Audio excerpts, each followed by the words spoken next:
10월 8일 똑딱이 주식입니다.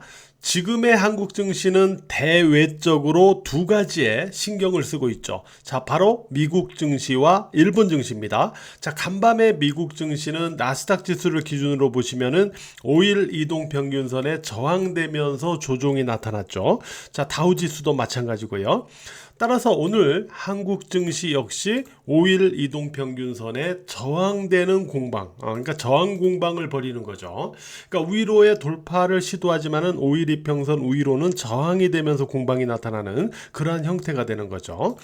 그 다음에 또 하나 일본 증시죠. 자, 일본 증시 같은 경우는 어떤 형태죠? 자, 급락 이후에 대반등을 주는 과정을 보시면은 모두 양봉이죠. 자, 양봉에서 매물 소화하고 있는 모습이 나타나고 있어요.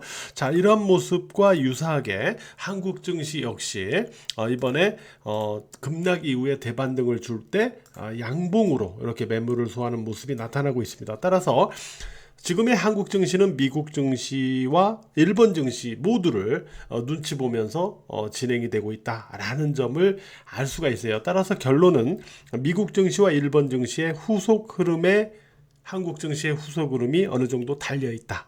이렇게 또 볼 수 있는 부분이 있습니다. 그 다음에 내적으로 볼 때는 코스피와 코스닥의 차이가 존재한다는 점을 우리가 주목을 해봐야 돼요. 자, 바로 어떤 부분에서 우리가 이 부분을 보냐면은 코스피 같은 경우, 자, 월요일 날에 우리가 대폭락의 장대 음봉을 경험을 했지 않습니까? 바로 이러한 장대 음봉이요. 바로 이날의 수급을 보시면은 코스피 같은 경우는 개인이 매수하면서 외국인과 기관이 매도하는 그러한 형태를 나타냈죠. 그러나 코스닥은 똑같은 급락의 장대 음봉이었지만은 반대의 수급이었습니다.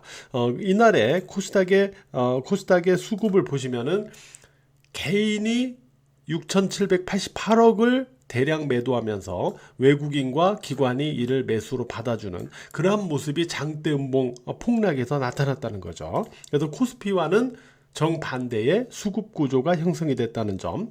자, 그리고 또 한 가지는 바로 신용입니다. 신용. 이때 신용이 얼마나 쏟아졌냐면 월요일 날 코스피 같은 경우 하루에 6,246억 원이나 순매도로 신용 물량이 쏟아졌어요. 자, 그러면서 역시 신용이 어느 정도 많이 감소된 그런 모습을 보여줍니다. 그러나 여전히 신용 거래 추이선이 지수선 위로 형성이 돼 있죠. 근데 코스닥 같은 경우를 보시면은, 자, 코스닥은 월요일에 무려 7,076억 원의 신용 순매도가 쏟아졌어요. 7천억 원 이상의 하루에 신용 물량이 순매도로 쏟아지는 것은 저는 코스닥에서 처음 보는 것 같아요. 처음 보는데 엄청나게 쏟아진 거죠. 양시장 합쳐서 1조 3천억이 넘으니까. 그러면서 자, 이때는 제가 신용거래 추이선이 지수선 위에서 이격을 가지고 있기 때문에 이런 부분이 부담이다라는 얘기를 계속 똑딱이 방송에서 드려왔잖아요. 이제 드디어 이런 상황이 만들어지면서 자, 이제 신용거래 추이선이 지수선 아래로 형성되는 그런 상황이 만들어지고 있습니다. 그죠? 그래서 그리고 이 대형주, 대표적인 대형주에서 삼성전자, SK하이닉스를 보시면은 삼성전자와 SK하이닉스 쪽으로는 지수가 급락을 했는데 역으로 신용은 증가되는 모습을 보여줬다는 점이죠. 오히려 이 두 종목은 그래요. 그러니까 지수가 급락하면서 주가가 빠지니까 오히려 삼성전자와 SK하이닉스는 저가 매수의 기회가 아닌가 하고 신용이 들어오는 이러한 개념이거든요. 그죠? 그래서 이런 부분까지 우리가 놓고 이제 감안을 해볼 때 이제 결론 이상을 고려할 때 결론 첫 번째 한국 증시의 다음에 회복 구간에서는 코스피보다는 코스닥이 좀 더 우위를 보이는 상황이 만들어지지 않을까 하는 부분을 첫 번째로 생각해 볼 수 있겠고요. 두 번째로는 지금 양시장 지수는 자, 미국 증시나 이런 걸 감안해 볼 때 V자 회복, 그러니까 이렇게 빠졌다가 이렇게 V자로 올라가는 이러한 회복이 쉽지는 않다.